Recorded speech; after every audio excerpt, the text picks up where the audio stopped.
Hi అండి. ఈరోజు నేను బూందీ అచ్చు చేసుకోవడం అయితే చూపిస్తున్నానండి. ఈ బూందీ అచ్చునే కొంతమంది ఆ, ఒక్కొక్కళ్ళు ఒక్కొక్క రకంగా పిలుస్తారు. మా ఊర్లో అయితే దీన్ని కరకజ్జం అనేవాళ్ళండి మా చిన్నప్పుడు. మరి ఇప్పుడు ఏమని పిలుస్తున్నారో అయితే నాకు తెలీదు. మిఠాయి అచ్చు అంటారు, కరకజ్జం అంటారు. ఇలా ఎవరిష్టం వచ్చినట్టు వాళ్ళు పిలుచుకుంటారండి. దీనికి కొలతలు వచ్చేసి లాస్ట్ టైం గట్టి మిఠాయింట్లకి చెప్పాను కదండి, అదే కొలత. మళ్ళీ అది చూడని వాళ్ళు ఇది చూస్తే మళ్ళీ కొలతలు తెలియదు అంటారని చెప్పి మళ్ళీ అయితే పెడుతున్నానండి. 2 గ్లాసులు శనగపిండికి 3 గ్లాసులు తడి బియ్య పిండి అయితే కలిపారండి మా అమ్మ. ఇదిగోండి ఇట్లా పిండిని అయితే గట్టిగా కలుపుకొని, మరీ లూజ్గా కలిపితే కనుక నూనె ఎక్కువ లాగేస్తుంది అంటండి. అందుకని చెప్పి కొద్దిగా ఒక మాదిరిగానే కలుపుకున్నారు. కొద్దిగా బజ్జీ పిండి టైప్లో అయితే కలిపారు.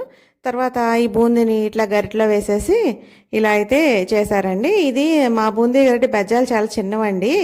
అది పంచదార లడ్డూకి అయితే సన్నగా చాలా బాగుంటుంది. ఇంక మరీ సన్నగా వచ్చేస్తుంది అని చెప్పి ఇట్లా గిన్నెతో అయితే రుద్దుతూ ఇట్లా అయితే బూందీ అయితే తూచారండి. నాకు తెలిసినప్పటి నుంచి బూందీ అచ్చు కేజీ వచ్చేసి 120 అలా ఉండేదండి మా అమ్మగారి ఊర్లో. ఎప్పుడైనా కావాలంటే అది తెచ్చుకునేవాళ్ళు. ఇప్పుడు అది 120 నుండి 200కి వెళ్ళింది. 200 అయినా సరే టేస్ట్ అయితే అసలు బాగోట్లేదండి. దాని నిండా బెల్లమే ఉంటుంది ఎక్కువ, బూందీ తక్కువ బెల్లం ఎక్కువ ఉంటుంది. అది అసలు నాకు తినడానికైతే టేస్ట్ నచ్చట్లేదు. అందుకని చెప్పి ఇదివరకు ఎప్పుడైనా తెచ్చుకునే వాళ్ళం కానీ ఈ మధ్య అసలు కొనట్లేదండి. అందుకని ఈసారి ఇంట్లో చేసుకుందామని ఈసారి బూందీ అచ్చుకైతే ట్రై చేసామండి మేము. ఫస్ట్ బూందీ తీసేసుకుని పక్కన పెట్టేసుకున్నాము. పక్కన పెట్టుకున్న తర్వాత మిగతా ప్రాసెస్ అంతా చేసుకున్నాము. ఇలా ఒకదాని తర్వాత ఒకటి మనకి ఎంత బూందీ కావాలంటే అంత అయితే చేసుకోవాలండి. ఈ బూందీ అచ్చుకొచ్చేసి 1 గ్లాసు బెల్లం అయితే 2 గ్లాసులు బూందీ అండి. అదే కొలత దీనికి కూడా బెల్లం జిగురుగా ఉన్న బెల్లం అయితే బాగుంటుందండి. జిగురు బెల్లం అయితే ఇంకా అచ్చు కూడా జిగురుగా ఉండి బాగా సాగుతూ ఉంటుంది.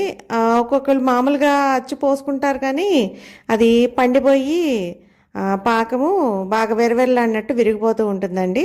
నాకైతే ఇలా పంటి తగిలితేనే ఇష్టం. అలా ఉంటే కనుక వెరవెరలాడినట్టు పండిపోతే అస్సలు నాకు నచ్చదండి. అసలు నోట్లో కూడా పెట్టుకోను.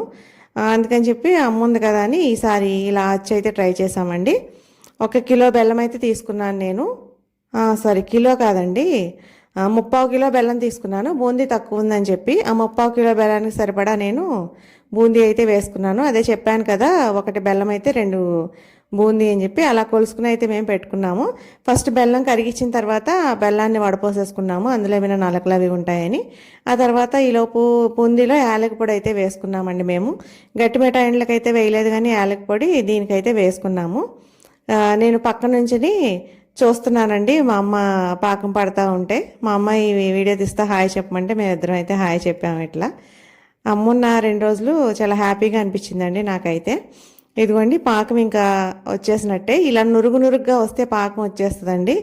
కొంతమంది ఏంటో రెప్ప కొట్టడం ఏంటో అంటారు కానీ అవన్నీ తెలియదండి నాకు. మైసూర్ పాకు నొరుగు వచ్చినట్టు నొరుగు వస్తుంది, అదే నాకు తెలిసిపోతుంది. ఇదిగో మీకు చూపించాలని మళ్ళీ ఇది కూడా నీళ్ళలో వేసి అయితే చూపిస్తున్నాము. ఇలా తేగ వస్తే తేగ కిందకి సాగకుండా ఉండాలండి, అప్పుడు పాకం అయితే వచ్చేసినట్టు. ఇదిగోండి ఇంకా పాకం వచ్చేసింది. పాకం వచ్చిన తర్వాత స్టవ్ కట్టేసి ఇంకా అదైతే కిందకి దించేసిందండి మా అమ్మ పాకం. ఇప్పుడు దానిలోనే బూందీ వేసేసి యాలక పొడి కూడా వేసేసుకున్నాము కదా, దాన్ని అయితే ఇట్లా కలిపేసిందండి. కలిపేసిన తర్వాత బాగా కలుపుకోవాలి. ఇది గనక చేతికి అంటుకుంటే తోలు ఓడుతుందండి, మామూలుగా ఓడదు. నేనేదో పట్టుకుంటే ఆ బూందీ పలుకులు బెల్లం చేతికి అతుక్కొని ఇంకా అసలు మండిందండి, బాగా కాలింది చెయ్యి అయితే. ఇదిగోండి ఇలాగా పళ్ళింకైతే నెయ్యి రాసానండి నేను. నెయ్యి రాస్తేనే అతుక్కోకుండా ఉంటుంది, లేదంటే కనుక ఈ మనం వేసిన అచ్చు ఇదే ఉంటుంది కదా, ఇదైతే అతుక్కుపోతుంది. అందుకని చెప్పి ఫస్ట్ నెయ్యి రాసుకోవాలండి పళ్ళింకి. తర్వాత ఇది మనం వేసుకున్నదంతా ఇలా పళ్ళ నిండా స్ప్రెడ్ చేసాము. ఇది కరెక్ట్గా కిలో బెల్లంకి అయితే సరిపోతుందండి పళ్ళం, కానీ కిలోకి తగ్గింది. అందుకని చెప్పి బాగా పలచగా అయితే వచ్చింది. ఇలా మొత్తం అంతా వేసేసుకొని ఇలా పరుచుకున్న తర్వాత ఒక గిన్నె పెట్టి అమ్మ అయితే పామిందండి. తడి చేయి చేసుకుని ఇలా కూడా చేతితో సర్దుకోవచ్చు, కాలుతుందని చెప్పి ఫస్ట్ చేతితో సదిరిన తర్వాత చిన్న గిన్నె తీసుకొని ఆ గిన్నెతో అయితే అంతా ఇదిగోండి ఇలా సమానంగా వచ్చే వరకు ఇలా అయితే చేసిందండి అమ్మ. ఈ అచ్చు అయితే అసలు భలే కుదిరిందండి, చాలా టేస్ట్గా ఉంది. ఇది చెప్పాను కదా, ఇది ఒక్కొక్క చోట ఒక్కొక్క పేరుతో పిలుస్తారని. ఇది ఎక్కువ ముక్కలేమి అవ్వలేదండి, చిన్న డబ్బాలోకి వచ్చాయి అంతే. అదే కొన్ని టేస్ట్ చూడడానికి కొంతమందికి ఇచ్చాము, ఇంకా కొద్దిగానే మిగిలాయి. చాలే అని చెప్పి ఇంకా అట్లా తక్కువే చేశానండి. అన్ని వెరైటీస్ వీడియోస్ కోసం అని కూడా కొన్ని రకాలు చేశానండి. ఇలా ఒక చాకును కూడా తడుపుకొని ఇట్లా నాట్లు పెట్టేసిందండి అమ్మ. ఇలా పెడితే కరెక్ట్గా రాకపోయినా సరే, అడుక్కంటా వెళ్ళకపోయినా సరే, పైపక్క ఉంటుంది కదా ఈ నాటు, అలా కరెక్ట్గా ముక్కలు ముక్కలుగా వస్తుందండి. అందుకని చెప్పి అది డైమండ్ షేప్లో అయితే కట్ చేస్తుందండి అమ్మ.